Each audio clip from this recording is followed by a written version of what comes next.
these feeble-minded democratic voters who are living the good life of welfare are always going to outnumber people like Peter Thiel, and therefore democracy is a bad idea. I think that, obviously in the case of the various billionaires, it's a very self-serving way to think things. But before you even go into the morality of what he's saying... This is Here's How, Ireland's political, social and current affairs podcast, presented by William Campbell. Thank you for downloading episode 177 for the 19th of December 2024. Hello and happy Christmas and happy New Year to everyone out there. Now that the dust has settled after the election, I want to say congratulations to all of the candidates, all 686 of them. Congratulations to everyone from Pearse Doherty, who got 18,898 first preference votes in Donegal, all the way down to Seán O'Leary, who stood for election in Wicklow and got 9 votes. Pearse Doherty got that massive vote despite having 2 Sinn Féin running mates, who got another 12,000 votes between them. If Sinn Féin had managed their vote a bit better, they might have distributed it among the 3 candidates more evenly and won 3 seats in Donegal, but that's a story for a different day. And Seán O'Leary, who got just 9 votes in Wicklow, congratulations to him too. And let's remember that he also ran in Carlow Kilkenny, where he got 26 votes, and Cork South West, where he got 27, and he ran in a bunch of other constituencies, including Cork North West, where he got a whopping 110 votes, bringing his total to 324 between all of the constituencies that he ran in, so I hope that cheered him up a bit. Although, obviously for him and the rest of the 512 candidates who were not elected, the election obviously didn't go the way that they were hoping. And, by the way, let's have a bit of humanity for them all. Standing for election is an unforgiving and brutally public way to expose yourself to the judgment of your peers. A lot of the 512 will put on a brave face and say that of course they weren't expecting to win, but they're pleased with how well they did. Don't believe a word of it. I've hung around with enough election candidates of various hue, and I can tell you one thing that they will never admit. There was not one of those candidates, not a single one of the 512, who didn't secretly harbour a vision of being lifted shoulder high as some imaginary excited journalist says into a microphone phrases like extraordinary vote and unexpected result. And I'll tell you more. Of those 686 candidates, the victorious and the vanquished, not one of them, not a single one of them, didn't go to sleep with sore feet after endless hours of canvassing, imagining scenarios that would have them proclaimed Taoiseach for life within hours of the polls closing. One candidate, who came close but not close enough in a previous election, said to me, "The despair is no bother. It's the hope I can't handle." All this brought to my mind something said by Luke Ming Flanagan years ago, that if you don't like what's happening, then vote for someone who will change it, and if there's nobody on the ballot offering what you want, then run for election yourself. But, as I say, that's a difficult thing to do, and for the large majority of people who do it, it ends in humbling failure. But it's necessary for our democracy. So that's why I say congratulations to all of them, even the ones who I profoundly disagree with. And that brought something else to my mind. I like to challenge ideas that are held unthinkingly, especially by myself. In the past, one of those truisms that was never disputed is that democracy is a good thing. You might think that's obvious, but being accepted as obvious hasn't always been the best determinant of truth. And there are now some people, who are challenging this. Peter Thiel, the billionaire founder of PayPal, has written that he believes that democracy is not compatible with freedom and that he prefers the latter. You might dismiss that as the view of just another eccentric billionaire, but Peter Thiel was the person who selected J.D. Vance to be the vice president for now President-elect Donald Trump. there is a whole political subculture on the right that now feels emboldened to say the quiet bit out loud, particularly in the US, but not just. They don't believe in democracy. They think things will be better with some sort of strongman ruler as a benevolent dictator. Exactly how they would keep the dictator benevolent isn't quite clear, but that's not the point. The point is that there are at least some people, and some of them quite close to power, who are openly saying that they don't believe in democracy. That's quite a turnaround. Previously, people who didn't believe in democracy at least had the decency to pretend that they did. You see that even in the names of countries at the bottom of the Economist's list, ranking the quality of democracies around the world. The Economist goes through dozens of questions asking whether it's possible to form a political party, stand for election, get access to the media, and many other features necessary for democracy. And they give a score for each item, and they add it all up and they see where each country ranks. Right at the bottom of the list, you'll find places like the Democratic People's Republic of Korea, the Lao People's Democratic Republic, the Democratic Republic of the Congo. These places are all brutal dictatorships, but at least they acknowledge the supremacy of the democratic ideal, even if they don't follow it.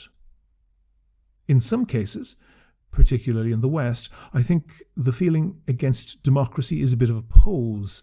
It's the thing to say if you want to seem a bit edgy, like students who are Marxists one week and Maoists the next. But there can be no denying that there are now some prominent, serious people who are willing to say that they are against democracy and pay millions of dollars supporting that cause. And they're not alone in the world. I've spoken on this podcast before about the ideological network behind Vladimir Putin, and they are certainly contemptuous of democracy. That might be a hint where the others are getting, let's say, their inspiration. The general argument is that progress is hindered by the need to waste time consulting with an ignorant, fickle public, and that the productive people in society are a minority who eventually will be outvoted by others who will seize and squander the wealth created by the elite. A strong man making all the decisions is a better model, empowering a privileged caste to run society which, they think, will be better for everyone. There is also a strain of fundamentalist Islam which holds that Sharia law will produce better outcomes in this world as well as the next, and the Catholic Church supported exporting Mussolini's version of this to any country where they had influence less than a century ago. A common thread in them all is that the focus on individual rights is undermining the common good. And that's challenging. It's not hard to find examples of where major projects are blocked by seemingly trivial special interests, or where people game the democratic system to their own benefit. If you were put up to it, would you be able to argue in defense of democracy? So that's what I thought I'd do. And I made a spreadsheet. I downloaded that Economist list ranking countries by quality of democracy. I'm sure people might quibble about the details, but it's accurate enough for our purposes. If you think that Norway and New Zealand at the top of the list are not more democratic than North Korea and Afghanistan at the bottom, you're not ready for this discussion. Then I also downloaded a list with the GDP per capita for each country in the world. That's the size of the economy in each country. Again, it's not a perfect measure, particularly in Ireland, but it's good enough. I also downloaded the Human Development Index. That's a basket of measurements, mostly focusing on education levels and the standard of living, which might be a better indicator than the actual cash figures of the GDP. And I got the Quality of Life Index, also prepared by The Economist. I recognise that both of those are a bit subjective, though only around the edges. So I also got some hard and fast figures.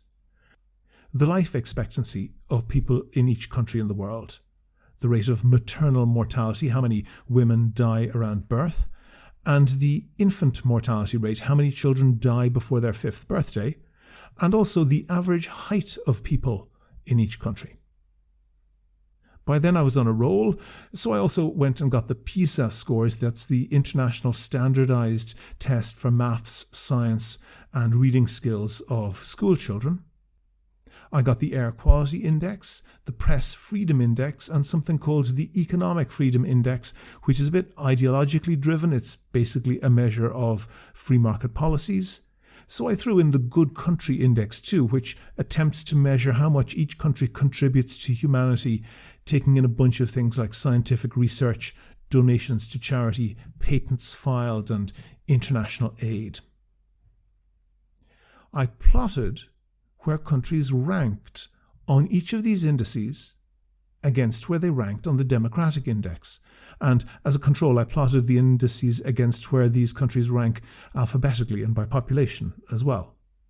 Now, statisticians have a standardized way to calculate correlation, which basically tells you how much two different lists of statistics track each other.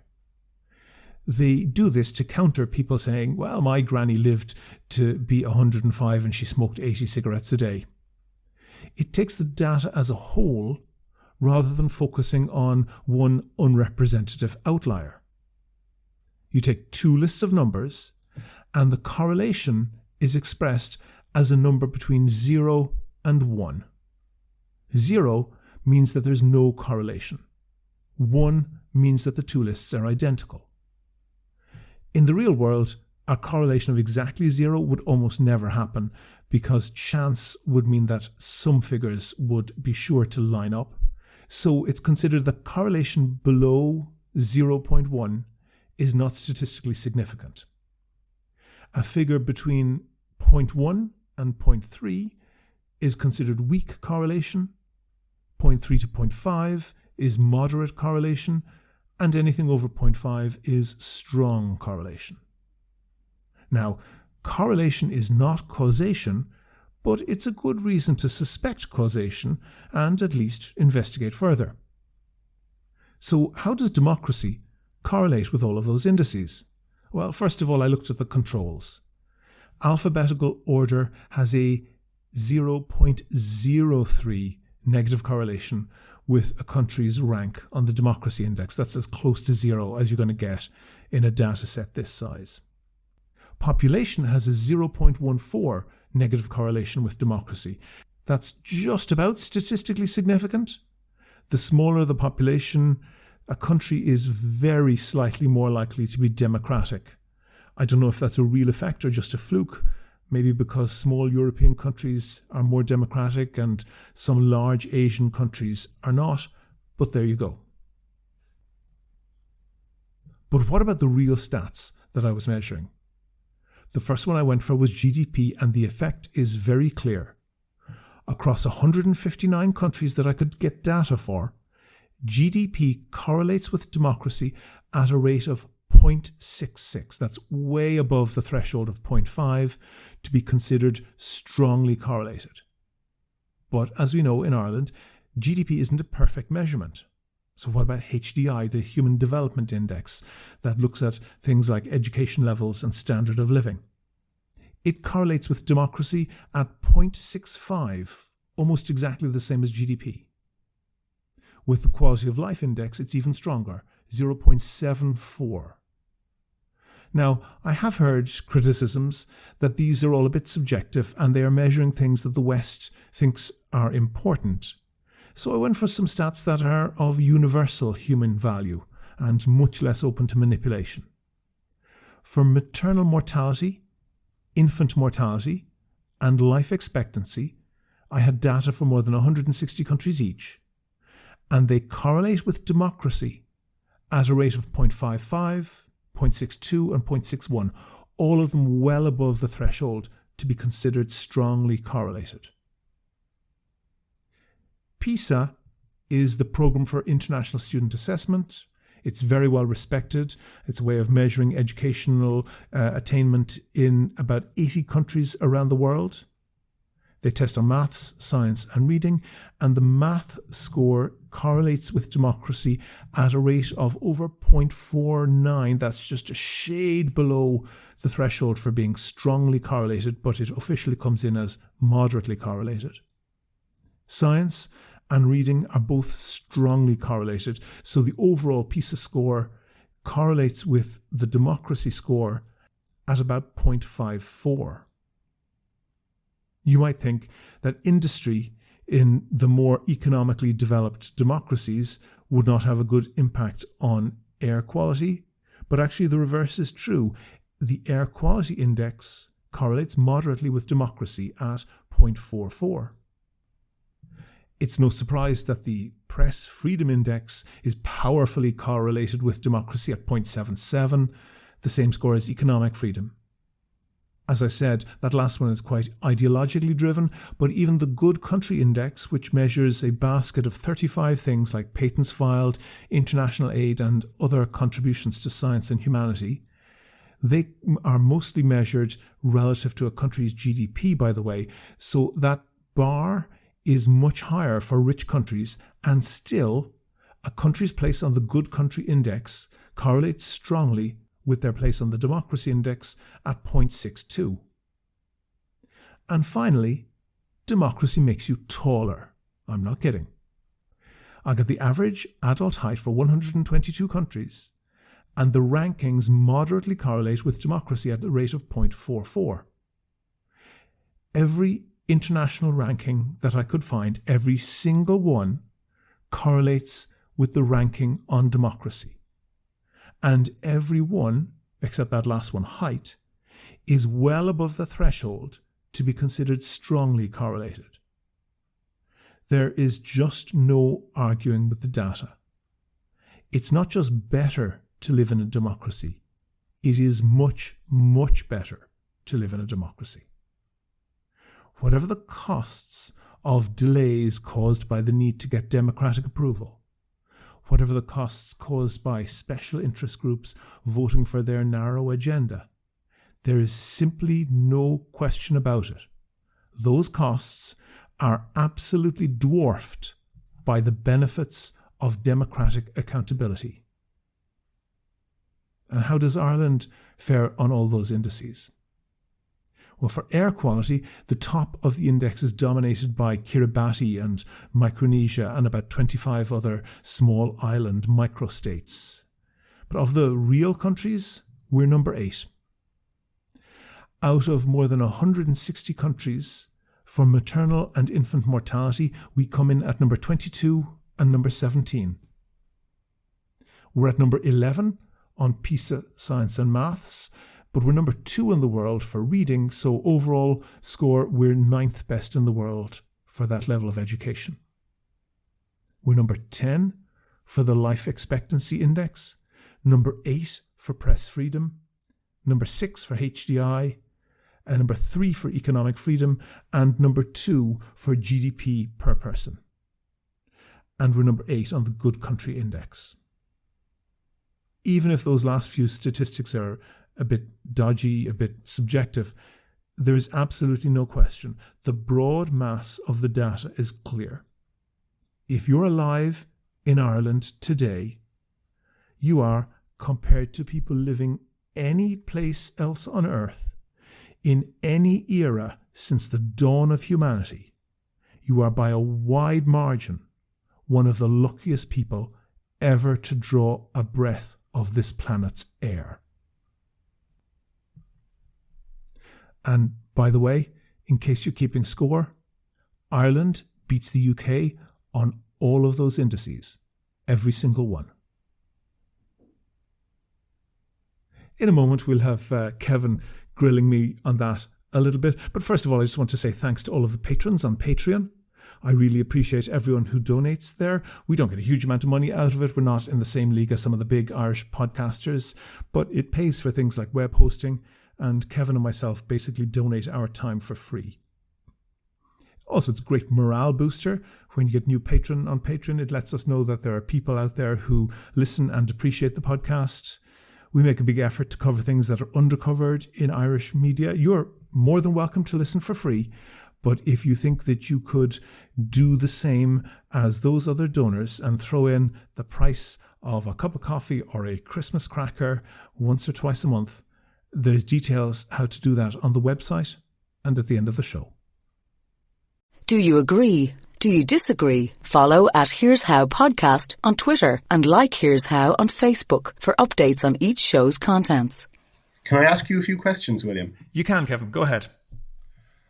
So you've gone to a lot of trouble looking through all this data and downloading data files and plotting some democracy indicators against some indicators of prosperity or what have you. So my question is, why didn't you just go to the scientific literature? Well, I would hope that the scientific literature comes from the data in the first place. So I was going to the source of the source. I guess I'm not an academic like you. And I suppose I could see, has anybody done this work more professionally or more rigorously? But it was, I guess I'm a nerd in this, and I kind of set up this whole Excel file.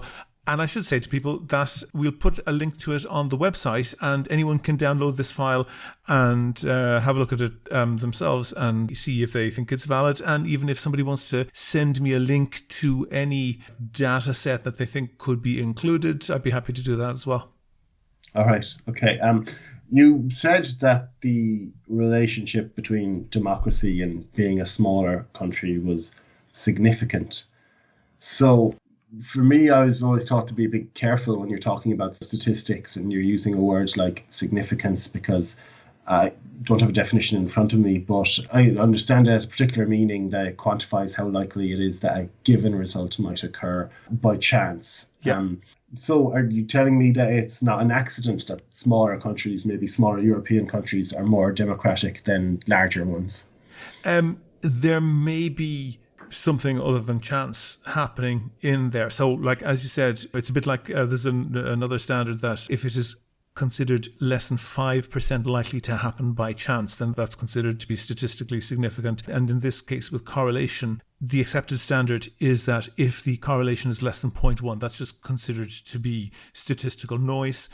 0.1 to 0.3 is weak correlation, 0.3 to 0.5 is moderate correlation, and 0.5 and above is a high level of correlation. But they're just arbitrary, and inevitably you're going to get some noise in the statistics. So that correlation between being a small country and ranking high on the democracy index, 0.1 is the threshold for significance. This is 0.14, so it's just above that threshold. I guess that's something to do with small European countries having a good score on the democratic scale and large Asian countries being poor on that scale. But in that case, I'm not sure there's any clear direction of causation there because, of course, having yellow fingers correlates pretty highly with having lung cancer, but neither one causes the other. It's that there can be an outside third cause that causes them. Even when there is genuine correlation, it's not necessarily proving what direction the causation is going in. And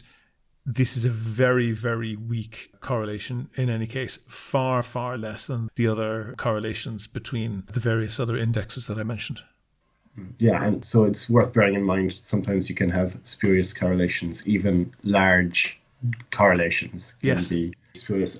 Yeah, so I suppose my other concern when looking at correlation is that, you have the same thing on both sides of the equation.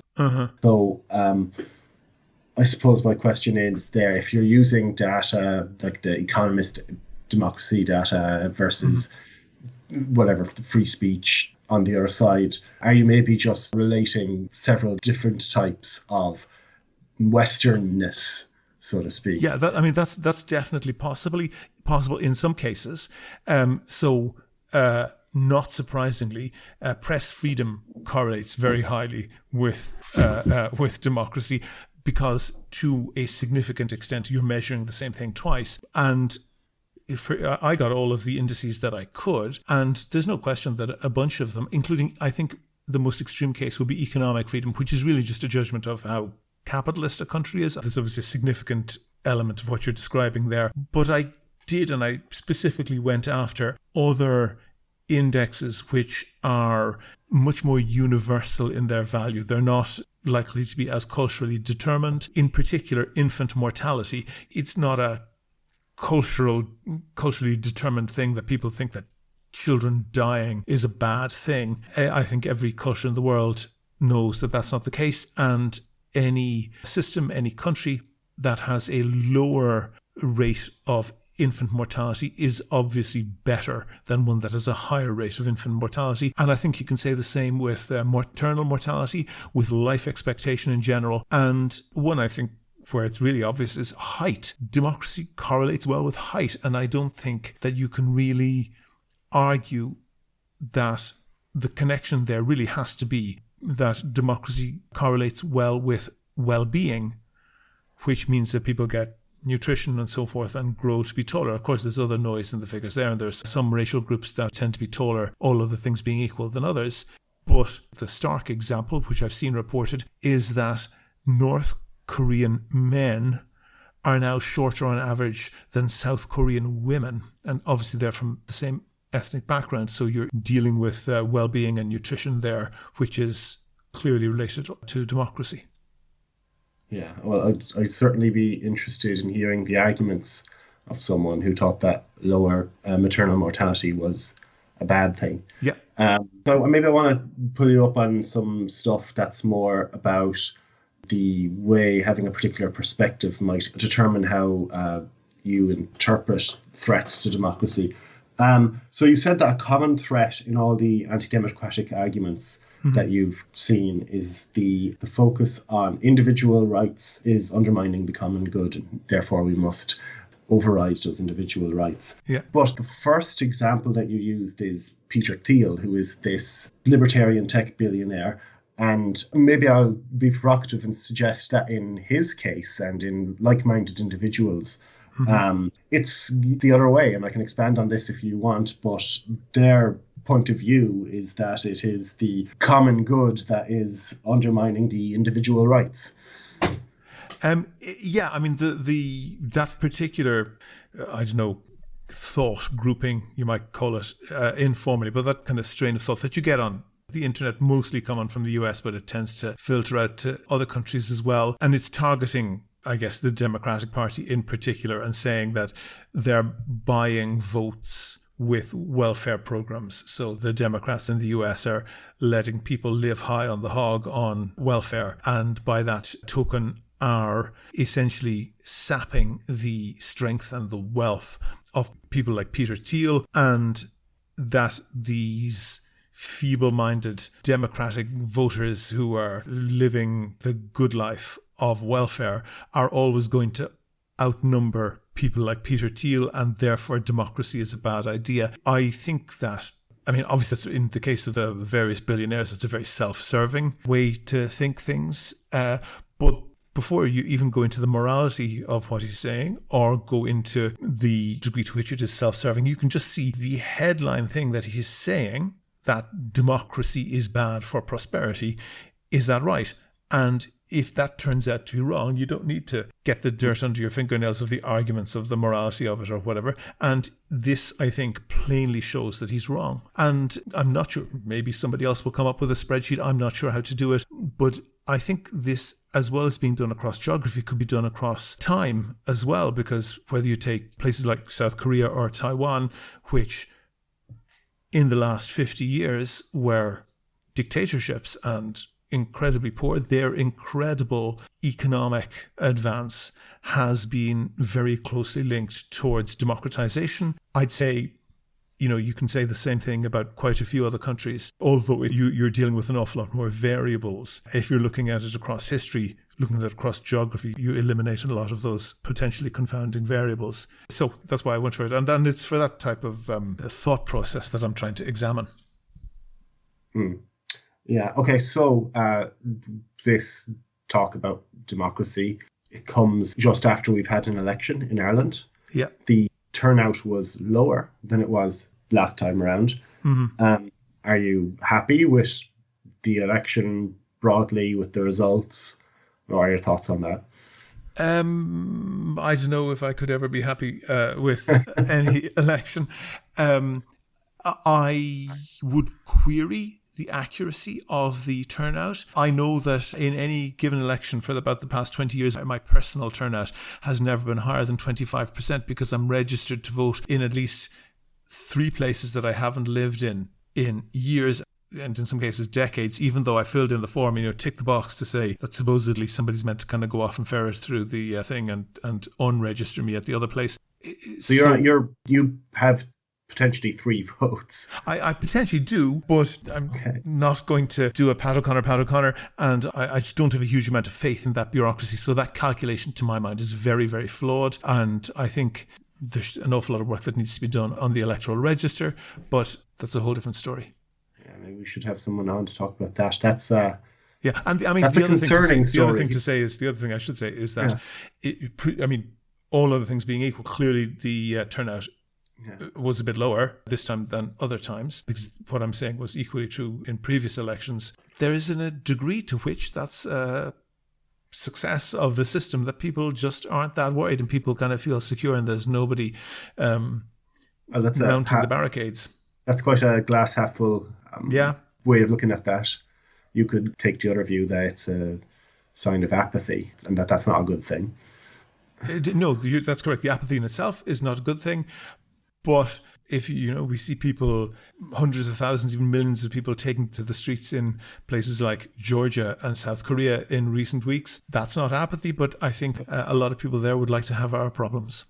But isn't that, it sounds like you're saying that in this case, it's not so great to be democratic. What you want is basically not having to worry about it and not participating and not being part of the conversation. Is that an uncharitable reading of what you said there? It might be. I'm just saying that I'm absolutely not advocating for people not to vote, but I'm saying that the observation that the turnout was a bit lower is probably flowing from people just not having problems that they feel the need to be very active about. I'm not advocating that they react in that way. I'm just suggesting that that's the cause of it. Okay, right. It may not be the worst problem to have. Yes.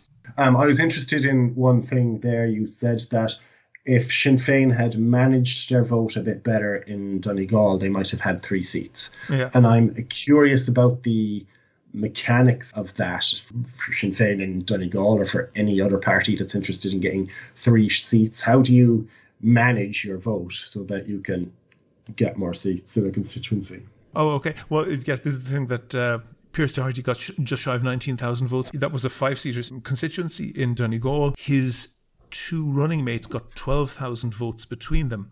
In the past, I've known Fianna Fáil and I think in one case the Labour Party, where they had kind of a strong vote in a largish constituency, to put up billboards and go leafleting with very, very highly specific messages and essentially dividing a constituency up into maybe 3 and communicating in this area, if you support us, vote 1 this fella, 2 and 3 in a particular order, and each of those 3 candidates gets an area to be 1, 2 and 3 in.